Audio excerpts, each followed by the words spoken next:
Welcome to week 1 of your beginner's Tai Chi Qigong course. And my name's Tim Callum.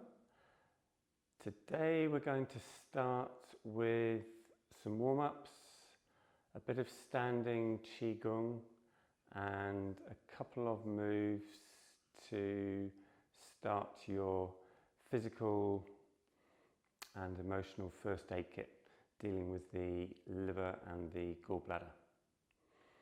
So Tai Chi, the easiest way for me to explain it to you is it's like acupuncture, but instead of using needles to get the energy flowing through the body, you're going to use shape and movement.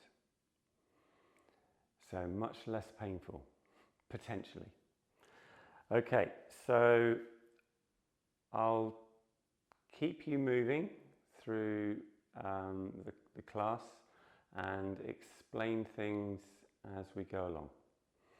So if you want to start with your feet shoulder width and parallel and crown of the head nice and high, I just want you to rotate the hips and let the arms wrap around the body.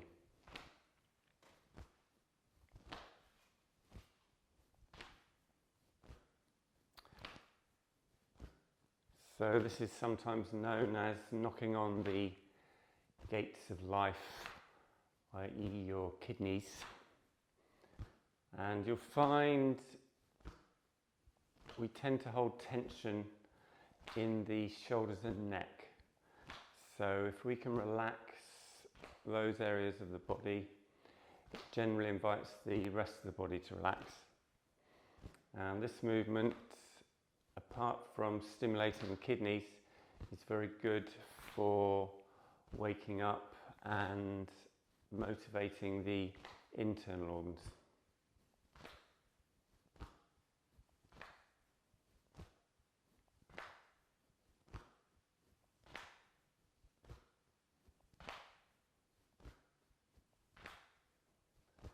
So shoulders relaxed, rotate the hips and let the arms wrap around the body. Okay, next we're going to do the knees. So this is a very good exercise to lubricate and hydrate the knees. If you have the feet together, make sure the heels are touching and you're going to support the tops of your kneecaps with your thumbs and then touch the thumb tips together. And if you flex at the knees and the waist, you can do circular movements in one direction. Adjust the gauge of flex to your physiology and comfort level.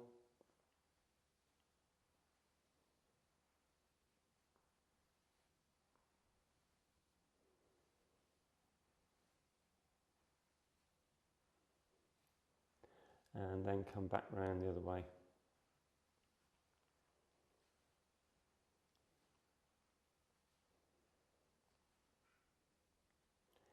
Keep the heels together, thumb tips touching, and support the kneecaps from above with the edge of your thumbs.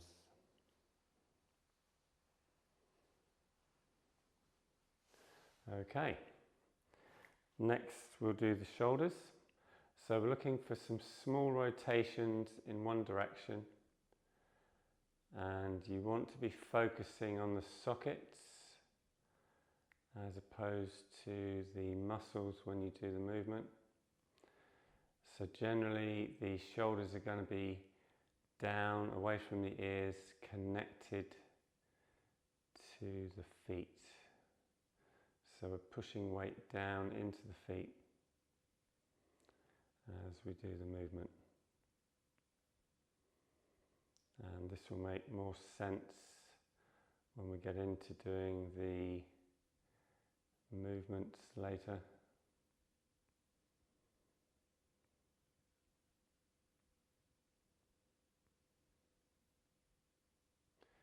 And then back round the other way.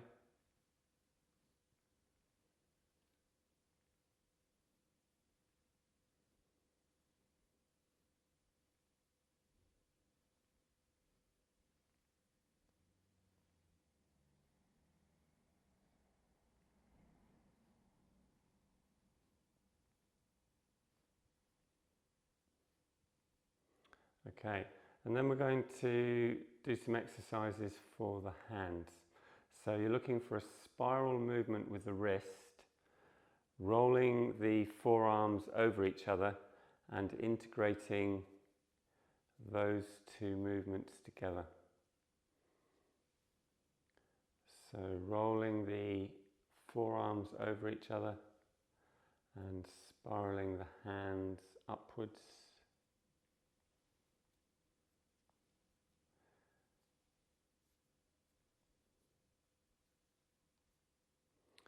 So we've got 12 primary energy channels in the body. In acupuncture they can work with up to 59. For simplicity we're going to focus on the primary 12. And 6 of those channels come down into your arms, hands and your fingers. The other 6 go down into your legs, feet and your toes. And they're all connecting into the vertebrae of the spine and communicating along the spinal cord. So you can view the meridian system as the same difference as the electrical circuitry in your house. And the main fuse board is your spine, and the organs are your appliances, and the meridians themselves are the wiring. Okay, so we're going to do a short tapping sequence next, which I put together mainly for your immune system and your ability to heal and recuperate. So we're going to start with the kidneys. So a light fist and tap the lower back. Conveniently, where the kidneys are located, you've got the bladder channel coming down either side of the spine. And that's a very good place to stimulate the kidneys, and a point on the bladder channel which is good for your lower back and the kidneys. Bladder 23. Bladder 23 is level with your navel. If you want the exact location, if you go round from the front to the back, it's going to be around the same height, either side of the spine.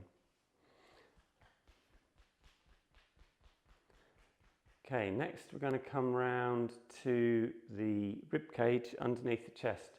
So if you have 5 fingertips and tap into the outer rib cage underneath the chest, you're now accessing the spleen channel, or the endpoints of your spleen channel. So very good for your immune system.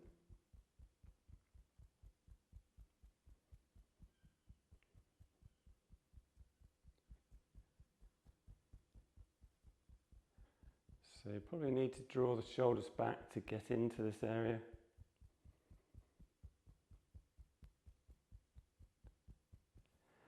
And then we're going to come to the sternum. So I use 4 fingertips and I'm tapping either side of the center line on the sternum. And there's a number of points on the chest here that we're going to be connecting into. This is sometimes known as the thymus thump or the thymus tap.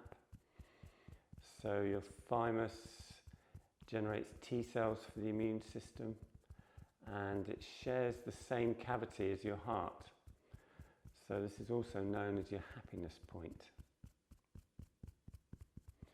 And if you have big emotional incidents, the heart can directly impact your thymus, and if you have an emotional breakdown, it can cause the immune system to be adversely affected.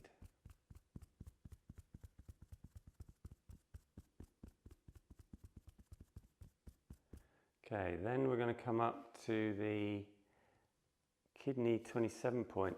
So you'll find this if you come along the collarbone to the ends and then drop down, you'll find there's a little hollow either side of this bone that sits on top of the sternum. and you're going to tap into that. So kidney 27 is the end of your kidney channel and very important for your immune system.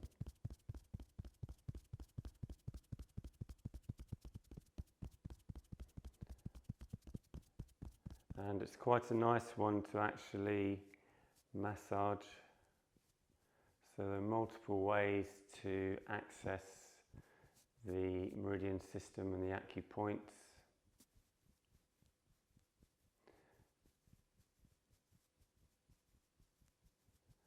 And then we're going to do the same thing with the lung point. So I use 3 fingertips here, thumb, index finger and middle finger, and I go to the other end of the collarbone, underneath and inside the shoulder. And then I massage into that hollow. So just hunt around for any sensitivity to get the exact location. You've got lung 1 and lung 2 in here, very close together. That's the beginning of your lung channel. So the meridians are bilateral and they're running down both sides of your body. And the lung channel runs down into the thumb.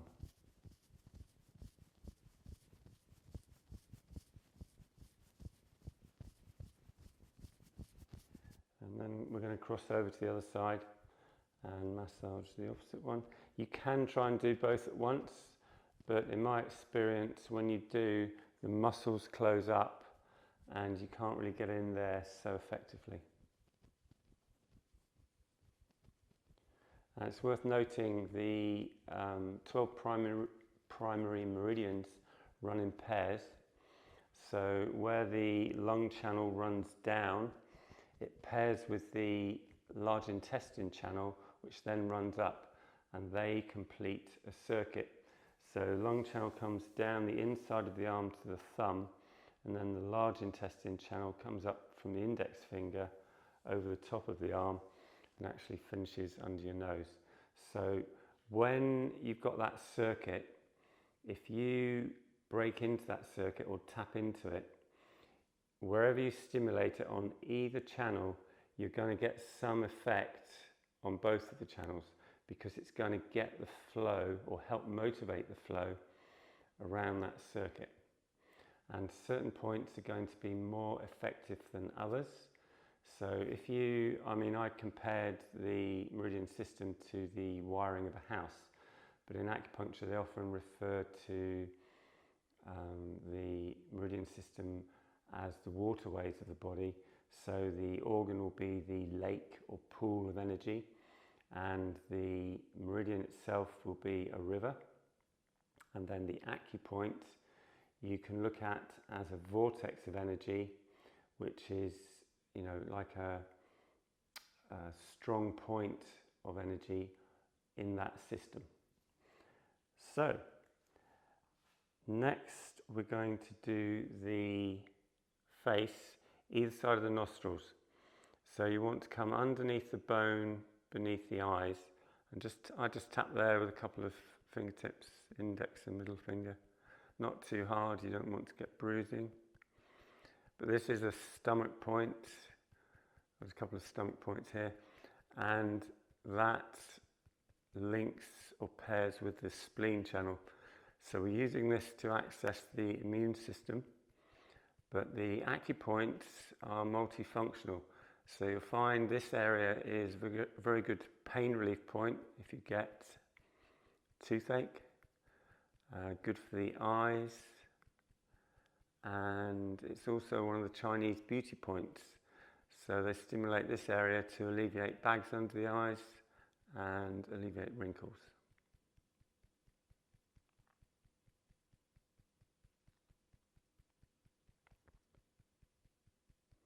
Okay, and then we're going to finish this sequence with placing the one palm on your sternum and tapping between the little finger and ring finger bone in that little valley.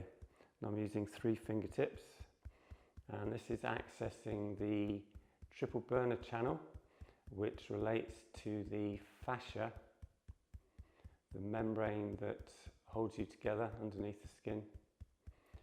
And that's the energy highway for the meridian system.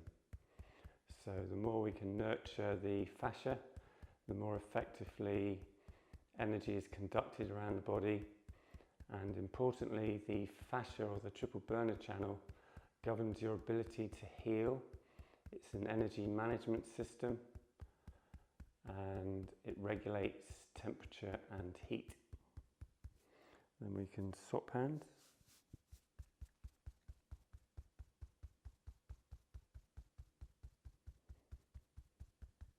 And the fascia is made of fibres and liquid. So when we get dehydrated, it can affect the fluid of the fascia and inhibit good conduction of energy. So it's always good practice to keep hydrated, and particularly before you do a practice of this nature where you're looking to stimulate energy movement around the body, you want to be well hydrated to facilitate that. Okay, next we're going to look at postural alignment. So we're going to be spending a little bit more time on the warm-ups, the reasoning and the structure, and then as the course develops we'll be looking at more of the movements and going over the movements we've learned at the beginning at the end with the new moves, so that you've got a good muscle memory for the selection of moves that we're going to cover. So if you have your feet shoulder width and parallel, and flex your knees, and then you want to lift the crown of the head nice and high, and that will pull the chin in. So you can do it either way. You can think of tucking the chin in or just lift the crown of the head, and you feel the back of the neck extending slightly when you do that. And then drop the shoulders away from the ears and keep a flex in your knees. Okay. And we're looking to generate a vertical axis from the crown of the head down through the perineum to between the feet. And we're going to have a little focus on the breath. So if you put the palms of your hands on the lower abdomen and focus on your breathing, and we're going to use the muscles of the lower abdomen to improve the breathing process and maximize lung capacity. So if we use those muscles to gently push the hands out on the in-breath, and let the hands fall back slightly as you contract those lower abdominal muscles as you exhale.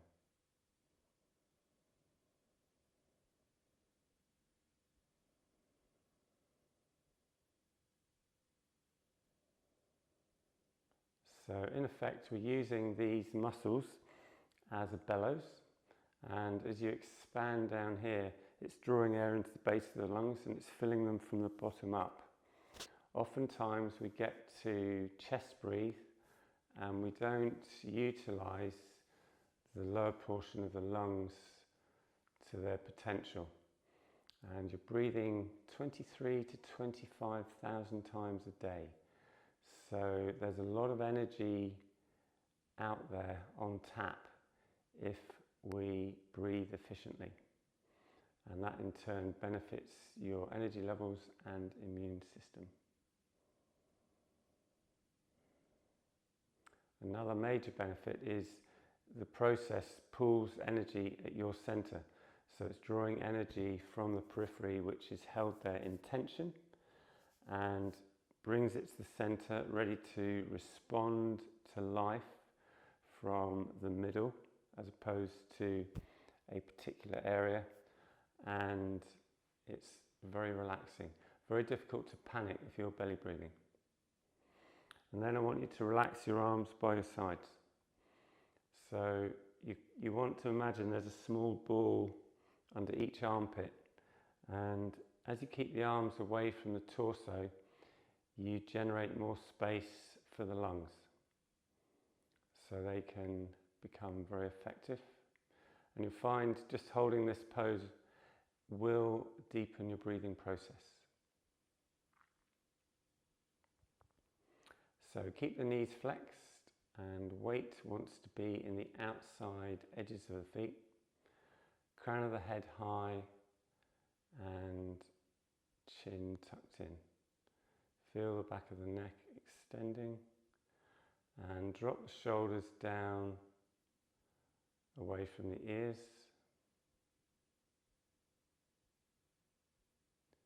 And as we relax the shoulders and the neck, we invite the rest of the body to relax as well.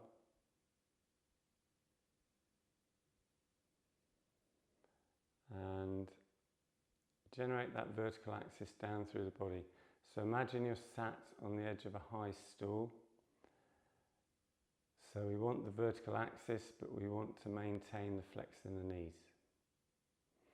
So sometimes I might put my hand behind to check that the flat of the back or the lower back is aligned. There's a balance point between tucking the tailbone forward, I'm exaggerating, and sticking the bum out. You've got to find the midpoint, the sweet spot for your physiology, and it's going to be unique to everyone. But if you relax the glutes and the legs as you flex the knees, the hips will generally adjust to the middle.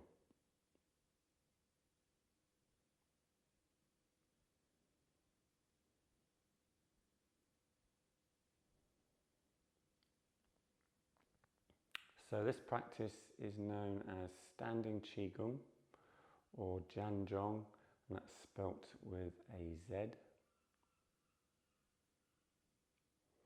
But it trains us to focus on the center point, the vertical axis, and it has some interesting side effects. So this is a bit like going to the gym, going to yoga and meditating simultaneously. They suggest a 20-minute practice to get the full benefits, 20 minutes plus. But it's very good for your strength, your stamina and your flexibility.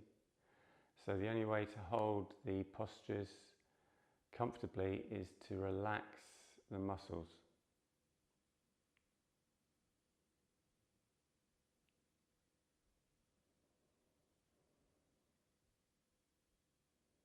Okay, then we're going to come from that posture, which is the first one, the Wuji posture, to hugging the tree or holding the balloon, a couple of different names. So your arms want to be shoulder height.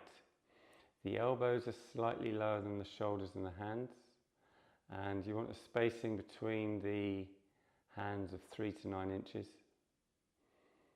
And if you've relaxed your shoulders, the arms and the hands are relaxed. There'll be a small space between the fingers. And for this one, you can have a slightly deeper flex in the knees.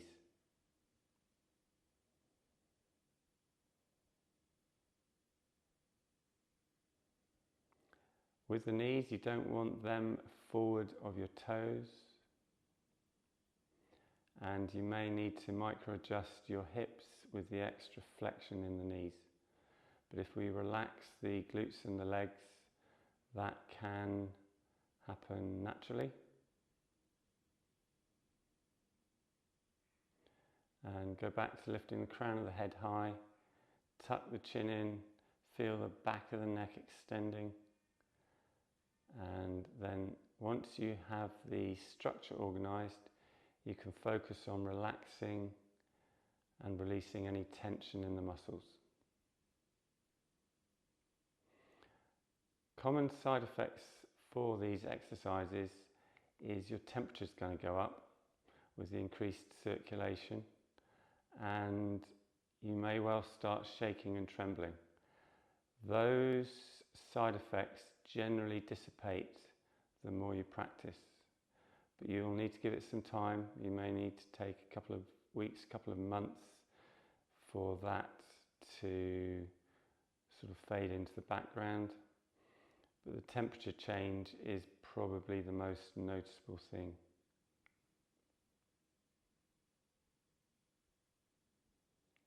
So remember, although you're standing still, this is extremely good for your strength, your stamina, your immune system, your energy levels. Very good for the supporting joints in the body. Although you're relaxing the muscles, the joints are getting a good workout with the muscles supporting them. And as the energy flows around the body with the increased pulse rate and the increased intake of oxygen, it gravitates to places that need the energy, and the internal organs benefit, and it's said to reverse the aging process and rejuvenate us.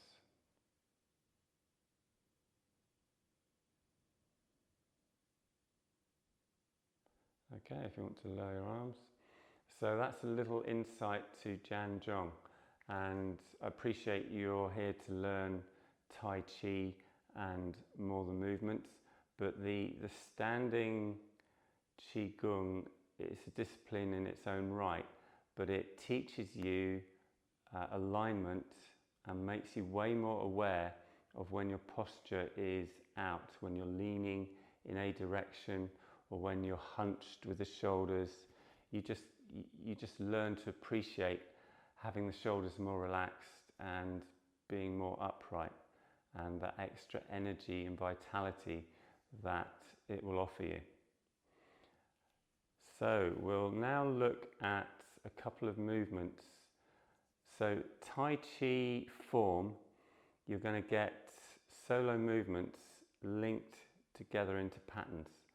So if I were to teach you a form, it can get quite complicated, and it's going to take you a fair degree of time to get your head round. The benefit I find of learning the foundation moves first, which is called Tai Chi Qigong, and that's spelt Qigong or Chikung. They are more direct and specific to different parts of the body and the associated behavioural and emotional patterns that go with them. And that will become more clear as we go through the practice. But certain parts of the body relate to different aspects of our lifestyle and behaviour. And the reason we're going to start with liver and gallbladder is because liver is the first thing to respond to stress in your life. And in modern Western society, we have an abundance of stress on tap, be it through, computers, phones, media, social media, toxic environment, you name it, there's plenty going on. And it has an effect on your energy levels, and the liver, importantly, it's important for the conductance of energy around the body and the movement through the meridian system. And when it gets impaired and stressed, that is compromised, and then it passes its displeasure to your spleen, which is trying to make more energy and blood to feed the system. That gets impaired. Again, it's going to affect your energy levels, and we're going to experience fatigue.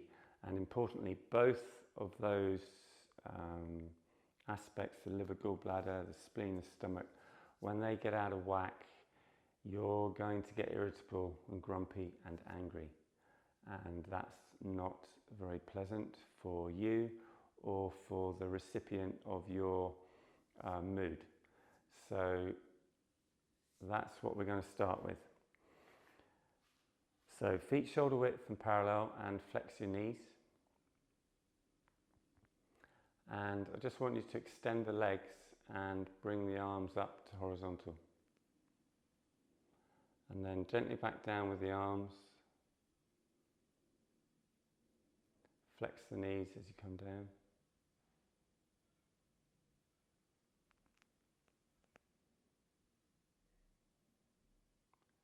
And remember the vertical axis.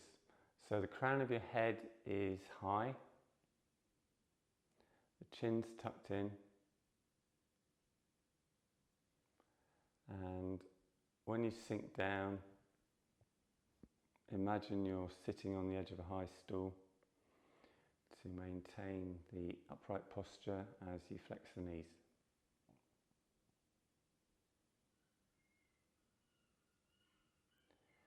Breathing in as you come up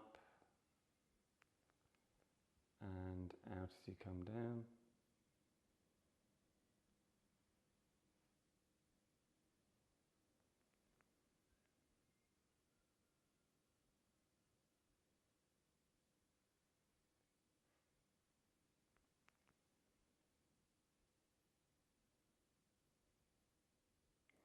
So certain shapes and movements affect some meridians more than others.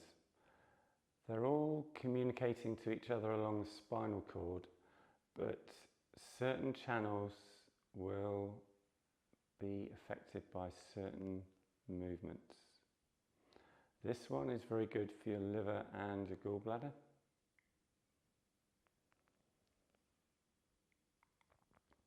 Commonly called calming the mind, often found in the Shibashi Qigong sequence. So we're going to do a selection of moves through the course. They're not just from one school of Qigong.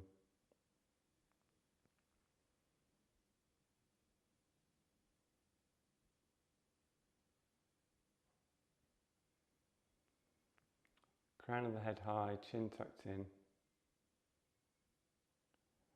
And I'll just show you something with the arm movement and the shoulders.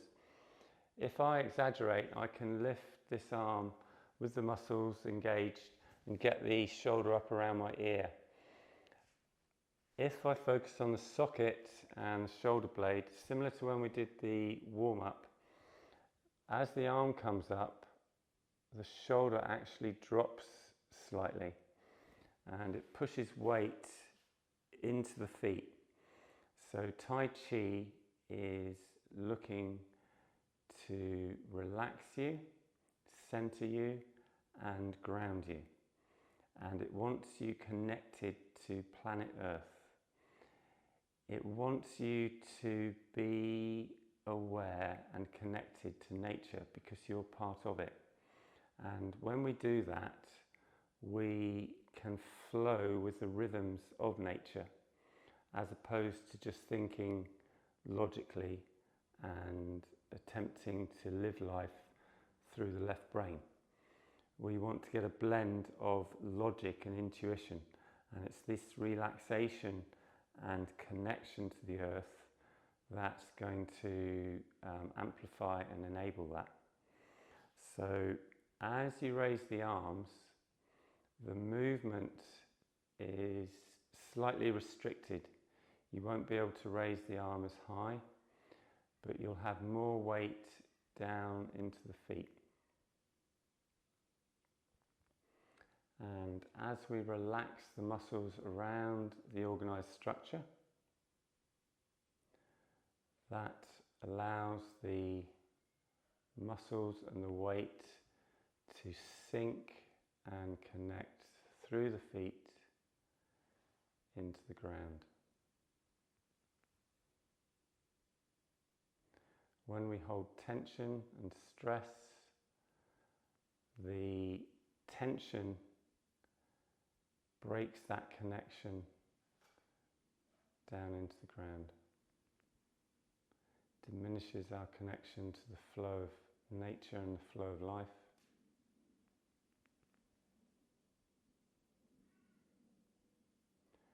So when we're calm, the world is generally an easier place to navigate.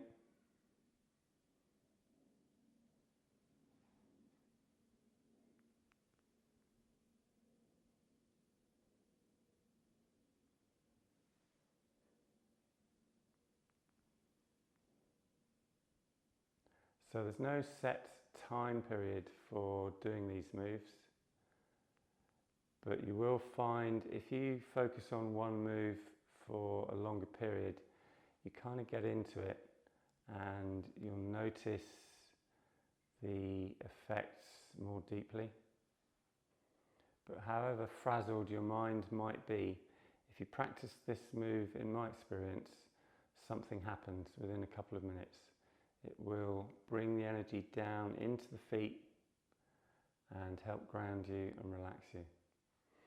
So when the energy, particularly the liver and gallbladder, get imbalanced, they tend to gravitate up into the head and get stuck there.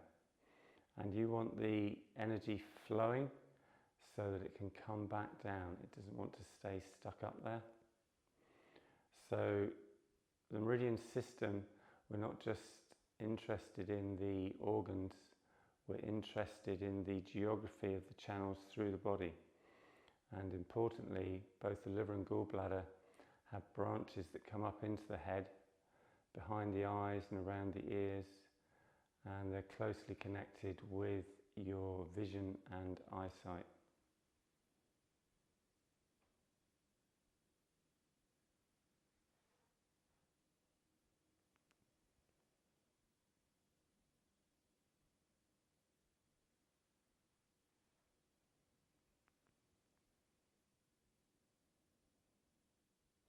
And back to center. So body-mind is the science of body-mind is the relationship between your physical body and your lifestyle and behavior. And gallbladder is a really good example that makes it easier to understand. So we're basically taking the physical function and we're extending a broad metaphor into our behavior and emotional patterns. So the gallbladder has to make decisions. It needs to know when to release bile into the system. So in our behavior, it relates to our ability to make decisions. So modern science is very clever, but sometimes it can be too clever because it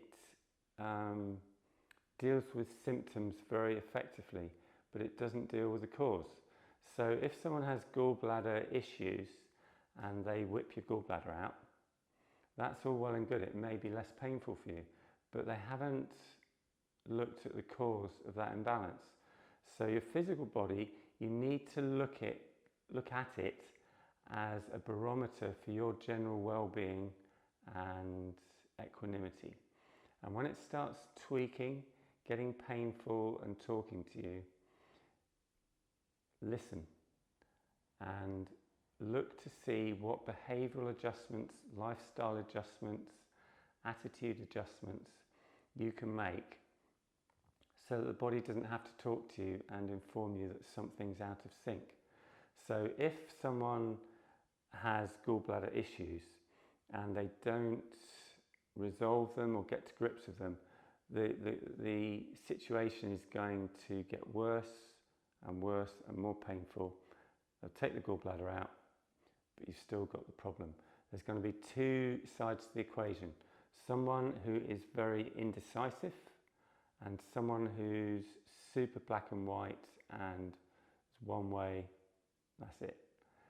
So we need to find a balance. Sometimes we need to stick to our guns and sometimes we need to be flexible, but we don't want to be rigid in one side or the other. With the pendulum is swinging like this to one side or the other side. We want to be able to come back to this center point, and Tai Chi is continually bringing you back to your center and teaching us to relax and stay in the middle. So yes, we can go out to the sides, we can go in any direction, but we always come back to the center, and that allows us to find the sweet spot in life between the extremes.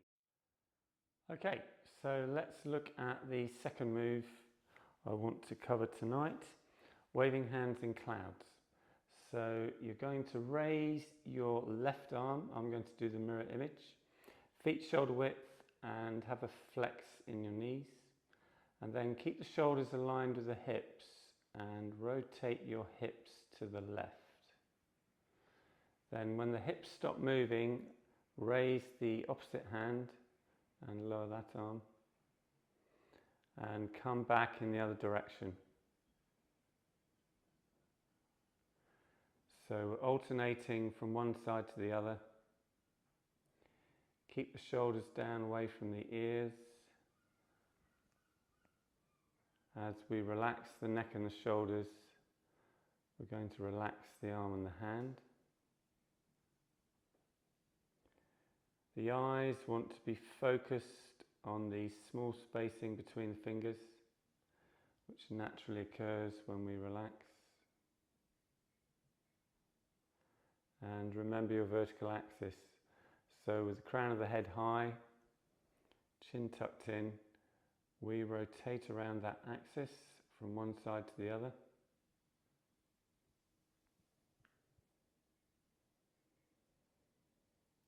Keep the breathing natural.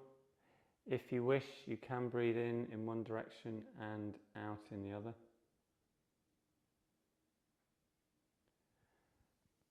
So a very good gallbladder liver move, but also taught for the kidneys and the bladder. And that's a happy circumstance. So in the body clock or meridian clock, each of the 12 primary channels that we're focusing on in this course has a 2-hour high point when the channel's most active.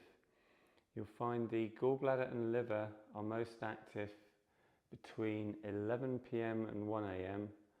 and 1 a.m. and 3 a.m. respectively.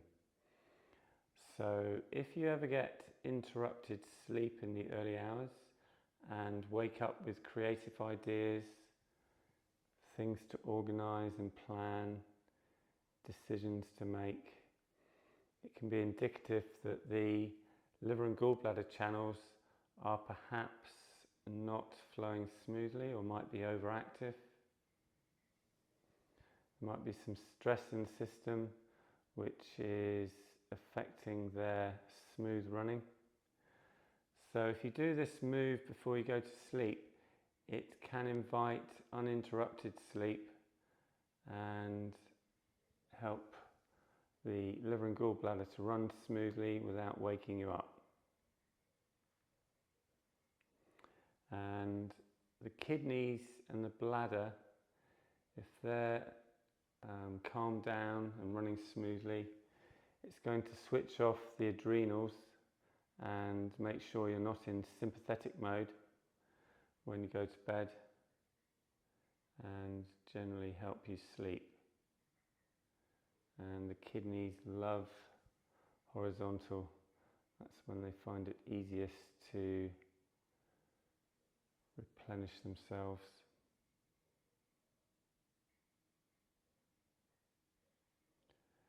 So possibly the most popular move that I teach, extremely good for calming and relaxing with and aiding a good night's sleep.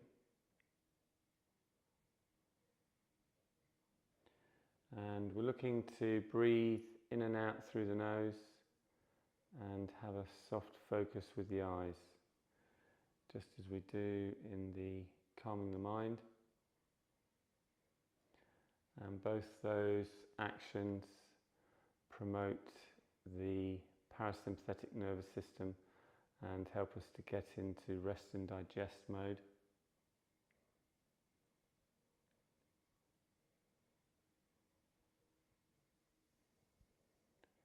Can be useful to have a glass of water before you go to sleep. Maybe counterintuitive, you might think that's going to make you get up in the night, but the body actually needs it. We can lose a lot of moisture through the breath and the skin while we're sleeping.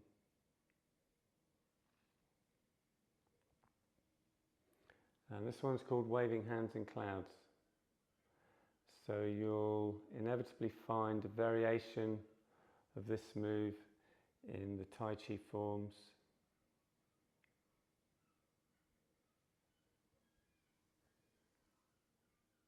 Many different versions.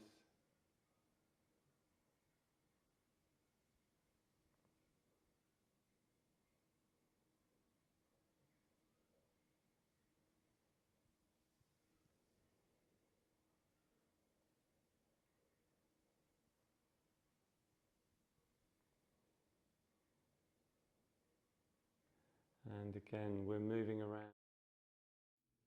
Okay, let's have a look at a couple of points. So the beauty of the pressure points is if they are showing sensitivity, you know what channel or channels need attention, and you can do the associated Qigong movement to get the energy flowing, and then potentially massage the relative point to get maximum relief. So relative to the two moves we've already done, liver 3 is a master point in acupuncture. So it has so many benefits, but basically it's going to help smooth and improve the flow of the whole liver channel. And the liver and gallbladder are very closely interlinked, and once you start motivating the one channel, by default you're motivating the other. So by accessing liver 3, you're going to benefit both the liver and the gallbladder channels. So if you go to your foot, and I suggest using your thumb because you can apply more pressure with it, go between the big toe and the second toe and come up that valley between the two bones until you come to the natural wide point. So you won't get to the back where the two bones join together again. It'll be, on my foot, it's about an inch behind the joint of the two toes. And then if I turn the hand away from myself and apply firm pressure while the foot's on the floor with the thumb, I can gauge the happiness level of my liver 3 point, and thereby gauge how happy my liver channel is in general. Okay, so there are 14 points on the liver, and that comes up the inside of the leg, around the genital region and up underneath the chest. So if I try the one side, that one's happy, and if I try the other side, that one's got a slight bit of sensitivity, but by no means painful. So that's a happy circumstance. Okay, and then if we go to the gallbladder channel, there are 44 different points on the gallbladder channel, and potentially nothing on there as important as the liver 3. But a convenient one to get to while we're here is gallbladder 41. So for that one, you come up the valley between the bones, between the 5th toe and the 4th toe. And if you slide your thumb up and you're looking for the cleft where the two bones come together, but not quite that far back, just in front, then if I flex the toes back and up, you might see there on the camera the 5 tendons pop up on the foot. And generally, gallbladder 41 is behind the tendon that crosses from the 5th to the 4th bone in the hollow just behind there. So if I apply firm pressure with my thumb into there, that's pretty good. And a little bit of sensitivity there if I really push back and hard. And then if I try the other side,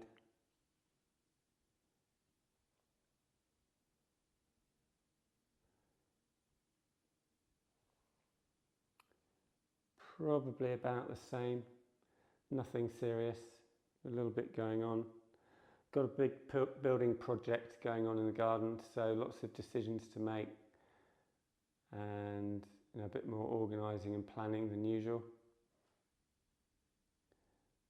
So that might explain that slight sensitivity. The gallbladder 41 is sometimes known as the governor of tears. So as I mentioned earlier, the branches of the liver gallbladder channels both come up into the head, and because of the tracking around the side of the head and behind the eyes, closely linked to eyesight and vision. So this is known as governor of tears, and any eye problems, lacrimation, dry eyes, swelling, red eyes, they can all benefit through the stimulation of this point. Very good one for the genital area and menstrual conditions. Just a very good point to get the gallbladder channel in general happy. So liver 3, master point, gallbladder 41, very useful gallbladder point. And you can, with the liver 3 point, come up from between the toes and rub the thumb up the channel, up that valley, and you'll actually be crossing liver 2 as well. And equally with gallbladder 41, you can massage down between the 2 bones towards the little toe, and you're going to get into the next couple of gallbladder points as well. There are 44 on that channel. Okay, so there's a couple of important markers to your general liver and gallbladder happiness levels, and very useful to remember. So I'm going to keep it simple, but I'll give you a few more points through the course so that you have a basic first aid kit, acupoint wise and move wise.